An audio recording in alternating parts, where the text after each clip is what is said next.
ሰላም ጤና ይስጥልኝ ውድ አድማጭ ተመልካቾቼ እንደምን ቆይታችኋል?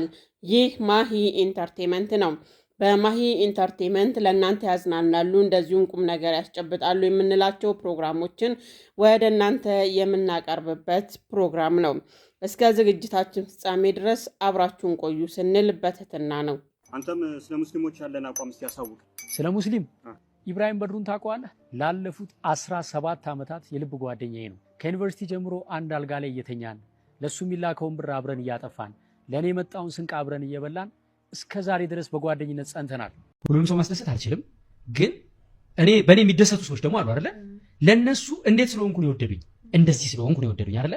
አሁን እሱ ስድብ ሲያደርገኝ የሱን ስድብ ሰማና እስቲ ቆይ ደግሞ ከሱ ስድብ አንጻር ብዬ ትንሽ ይቀየራል። ለሱ ለመመቸት ብዬ ያኔ ላንቺ መመቸት አቆማለሁ ማለት ነው። የኢትዮጵያ ብሔራዊ ቡድንና የባህር ዳር ከተማ የመሃል ሜዳ ኮከብ ተጫዋች የነበረው አለልኝ አዘነ የአንደኛ ዓመት የሞት መታሰቢያው ከመድረሱ ጋር በተገናኘ አዳዲስ ነገሮች ተሰምተዋል። እነዚህ የተሰሙ አዳዲስ ነገሮች ምንድናቸው ለሚለው እንሆ። ከሞቱ አሟሟቱ እየተባለ ድፍን ኢትዮጵያውያንን እንባ ያራጨ፣ ቤተሰቦቹን በሐዘን የሰበረ፣ በሁሉም ዘንድ ቁጭት የፈጠረ፣ የብዙሃን ጸጸት ሆኖ ያለፈ ወጣት ነው። በወቅቱ የ26 ዓመቱ ወጣት የነበረው አለልኝ በስርዓተ ቁርባን ጋብቻውን የፈጸመ ከ600 ሺህ ብር በላይ ወርሃዊ ደሞዝ እየተከፈለው ኑሮውን በጥሩ ገቢ የሚያስተዳድር ነበር። ብዙዎች ተስፋ ያደረጉበት የብሔራዊ ቡድን ኮከብ የእግር ኳስ ተጫዋች ሲሆን ድንገተኛ የሞቱ ዜና እጅግ ልብን የሰበረ ሆኖ ነበር። የህይወቱ ማለፍ እንደተሰማም ከሞቱ ጋር ተያይዘው ይወጡ የነበሩ መረጃዎች ራሱን ስለማጥፋቱ ሲሆን ራሱን ለማጥፋቱ ምክንያት የሆነውም በግል ያጋጠመው ቤተሰባዊ ችግር እንደሆነም ነበር። የኋላ የተሰማው ነገር ደግሞ የተገላቢጦሽ ሆነ።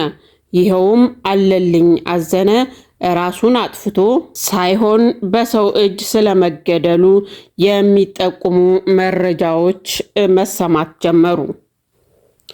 ይኸውም በሰው እጅ ከተገደለ ማን ገደለው የሚለውን የጋሞ ዞን ከፍተኛ ፍርድ ቤት የኢትዮጵያ ብሔራዊ ቡድን ታዋቂ እግር ኳስ ተጫዋች የሆነው አለልኝ አዘነ የሞት ጉዳይ በተመለከተ በዋለው ችሎትም ለሞቱ ምክንያት የሆኑትን ባለቤቱንና የባለቤቱን እህት ባል ጥፋተኛ ናቸው ብሏቸዋል። ሁሉም ታዲያ የፍርዱን ሂደት በጉጉት በመጠባበቅ ላይ ይገኛል። እነሆ ታዲያ ይሄ ወጣት ባላሰበውና ባላቀደው መልኩ ህይወቱ ያለፈው አለልኝ የሞት ዓመቱ ዋዜማ ላይ እንገኛለን። እንደሚታወቀው በወቅቱ ሲቀበር ጸሎተ ፍትሃት አልተደረገለትም ነበር። ምክንያቱም በቅድስት ቤተክርስቲያን ስርዓት መሰረት ራሱን ላጠፋ ሰው የጸሎተ ፍትሃት ስለማይደረግለት ነበር። ምክንያቱም በወቅቱ አለልኝ ራሱን አጥፍቶ ሞተ ተብሎ ዜናው ስለተሰራጨ ማለት ነው። ስለሆነም አለልኝ ራሱን እንዳላጠፋ ስለተረጋገጠ በቀብሩ ቀን ሊደረግለት ያልተገባውን በሞት ዓመቱ እንደሚደረግለት ተገልጿል። ይኸውም ባደገበት ደብር በቅዱስ ጊዮርጊስ ቤተክርስቲያን ስርዓቱ እንደሚፈጸም ታውቋል። እንግዲህ በነገው ዕለት መጋቢት 17 ከጠዋቱ 12 ሰዓት ላይ ቤተሰብ ዘመድ ወዳጆቹ በተገኙበት ጸሎተ ፍትሃቱ ይከናወንለታል። እንደዚሁም የሐውልት ምረቃ ይደረግለታልም ተብሏል። በዚህ ዕለት በርካታ ሰው ይገኛል ተብሎም ይጠበቃል። እንግዲህ መላ ኢትዮጵያውያንም የፍርድ ሂደቱን በጉጉት በመጠባበቅ ላይ ይገኛል። በቅርብም ይፋ ይሆናል ተብሎ ይጠበቃል። በብዙ የበጎ ስራዎች ላይ የምናውቀው እንደዚሁም ደግሞ የዶንኪቲው ባለቤት በድንቅ ልጆች ፕሮግራም ላይ የምናውቀው እሸቱ መለሰ በአንድ ንግግሩ የተለያዩ ዘመቻዎች ተከፍተውበት ለማስተዋል ችለናል። እሸቱ መለሰ ከዚህ በፊት ለመሆኑ ምን ስለተናገረ ነበረ ዘመቻ የተከፈተበት? እስቲ አብረን ተከታትለን እንመለስ። አንተም ስለ ሙስሊሞች ያለን አቋም እስቲ ያሳውቅ። ስለ ሙስሊም ኢብራሂም በድሩን ታውቀዋለህ? ላለፉት 17 ዓመታት የልብ ጓደኛዬ ነው። ከዩኒቨርሲቲ ጀምሮ አንድ አልጋ ላይ እየተኛን ለሱ የሚላከውን ብር አብረን እያጠፋን ለኔ የመጣውን ስንቅ አብረን እየበላን እስከ ዛሬ ድረስ በጓደኝነት ጸንተናል። ይገርማል። ሳገባ ሚዜ ኢብራሂም በድሩ ነበረ። ሁለተኛው ሚዜ መለሰ ይባላል። የፕሮቴስታንት እምነት ተከታይ ነው። ላለፉት 17 ዓመታት ምርጥ ጓደኛዬ ነው። ለሱ የተላከ ገንዘብ የኔ ነው፣ ለኔ መጣ በሱ የሱ ነው። እስካሁን ድረስ በጓደኝነት አብረን ዘልቀናል። የልቤን ማማክረው፣ ሚስጥሬን የምነግረው፣ እድገቴን ማሳየው ጓደኛዬ ነው። ኢትዮጵያዊ የሆነ ስለ ሙስሊም ያለህን አቋም ንገረኝ ስትል ትንሽ አታፍርም? ኢትዮጵያዊ ስትሆን የሌላውን ሃይማኖት አክብረህ ሌላውን ወደህ የራስህን ደግሞ አምነህ አምልከህ ትኖራለህ። አሁን እኮ ችግር የፈጠሩብን በየቲክቶኩ እየመጡ ቤተ እምነቱ ሳይወክላቸው የቤተ እምነቱ ተቆርቋሪ ነን፣ ተከራካሪ ነን፣ አስተማሪ ነን የሚሉ ሰዎች ናቸው። ምንም የሚያውቁት ነገር የለም። በሚያውቋት ትንሽ እውቀት ምንም የማያውቀውን ህዝብ ይማርኩና ተከታያቸው ያደርጉታል። ሲመቻቸው ደግሞ ወደ ራሳቸው ዓላማ ይገነጥሉታል። ሁሉም የሃይማኖት እምነት ተከታይ በዚህ ሰዓት መጠንቀቅ ያለበት ነገር ቤተ እምነቱ አስተምሮ ያልሾማቸው እውቅና ያልሰጣቸው ግለሰብ ሆነው ትንሽ እውቀታቸውን ሃይማኖትና ዶግማ አድርገው ካልሰበክን ከሚሉ ግለሰብ የሃይማኖት አስተማሪዎች ነው። እኔ ከኢብራሂም ጋር ኮሮና በገባ ወቅት አንድ ቤት ነበርን። ወቅቱ የረመዳንና የአብይ ጾም ነበረ። ሁለታችንም በአንድ ቤት ጾመን ሰዓት ሲደርስ እኛ ሳሎኑን ለሱ ለቀንለት ሰርቪስ ውስጥ ሄደን ውዳሴ ማርያም እናደርስ ነበር። እሱ ሳሎን ውስጥ በሰዓቱ ሶላት ይሰግዳል። በኋላ ግን ሁለታችንም በአንድ ትሪ አብረን ማዕድ እየበላን እኔ ለሱ እየጸለይኩኝ እሱ ለኔ እየጸለየ ነው በጓደኝነት የምንኖረው። ሁሉም ያመነበትን ይኖራል። ሁሉም መልካም ነው ያለውን ለወንድሙ ይመኛል። ከዚህ በተረፈ በመስደብ የሚሰበክ ክርስትና፣ በማንቋሸሽ የሚሰበክ ሃይማኖት ግን የለም። እግዚአብሔር አምላክ የሁሉም አባት ነው። ለሁሉም መዳን ይጨነቃል። የሁሉም ህይወት ያሳስበዋል። እኔ ስለ እግዚአብሔር ብዬ ብሳደብ ስድቡ ኃጢአት ሆኖ ያስወቅሰኛል እንጂ ጽድቅ ሆኖ አይቆጠርልኝም። አንተም ስለ አላህ ብለህ እኔም ብትናገረኝ ዋጋን በሰማይ ታገኘዋለህ። እኔ ስለ ሙስሊም ያለኝን አቋም ዳሩ ሰላም መስጊድ ሂድና ኢብራሂምን ጠይቀው። ብቻ ምን አለፋ ኢትዮጵያ የሆነ ስለ ሙስሊም ምን አቋም አለ አይባልም።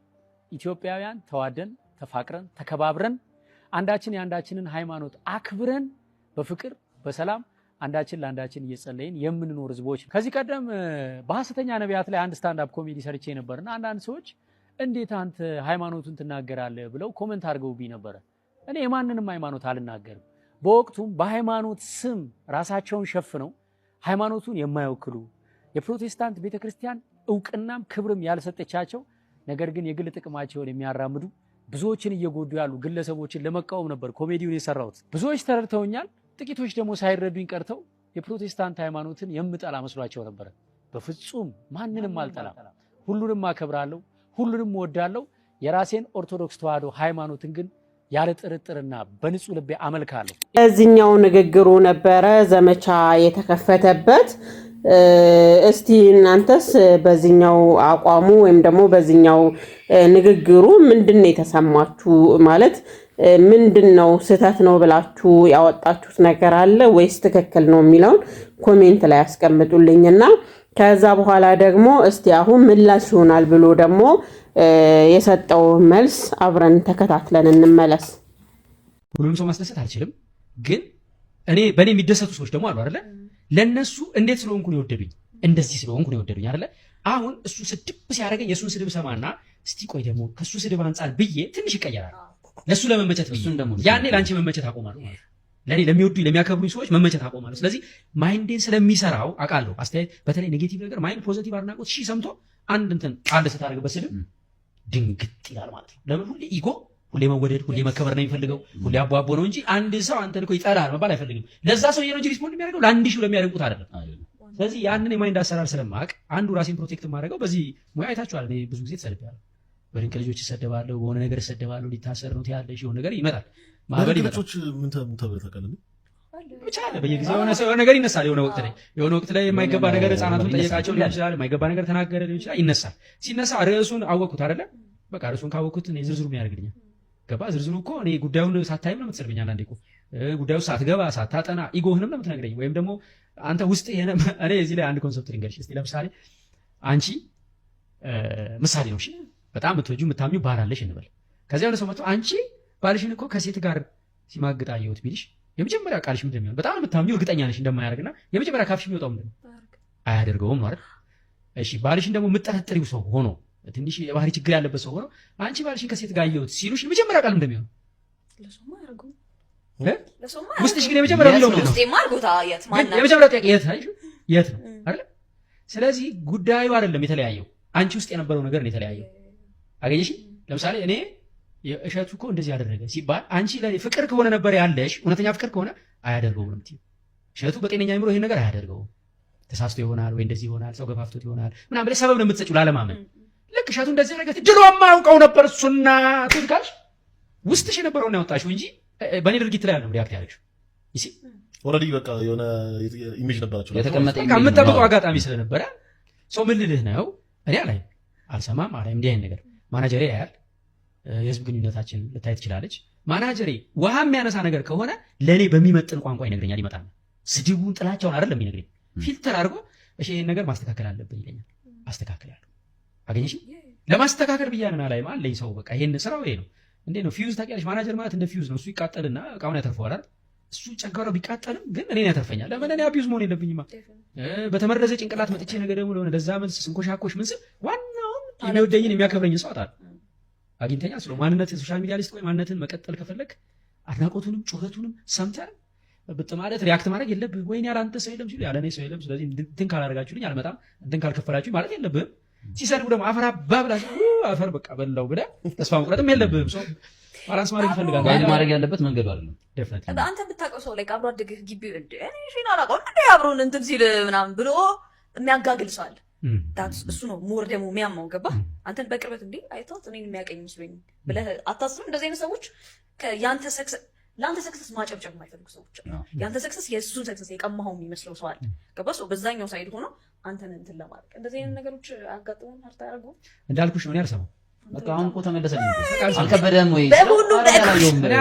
የድሮን አላቆም አፕን ያደርጋል። በአመት አንዴ ሁለቴ እኮ አፕን ያደርጋል ሶሻል ሚዲያ ላይ ስኖሪ ግን አላየውም። ስለማላየው ያልፋል። እና አንዳንዴ ወንደር አደርጋለሁ። ምን ብለውኝ ይሆን አለ ካለፈ በኋላ ምን ብለውኝ ይሆን ምን አውጣ ይሆን አለ። ማዘር ተጨንቃ ስትደውል ሰው ተጨንቆ ሲነግረኝ አቋርጣለሁ። እህቴ ደውላ አንድ ጊዜ ነው እሸቱ ታሰረ ምናምን ደውላ እኔ ያልሽ ስትል ኢሚዲየትሊ ስልኩን ለሚስቴ ሰጥቷት ገብቶኛል ስለዛ ጉዳይ እንደሆነ ማለት ነው።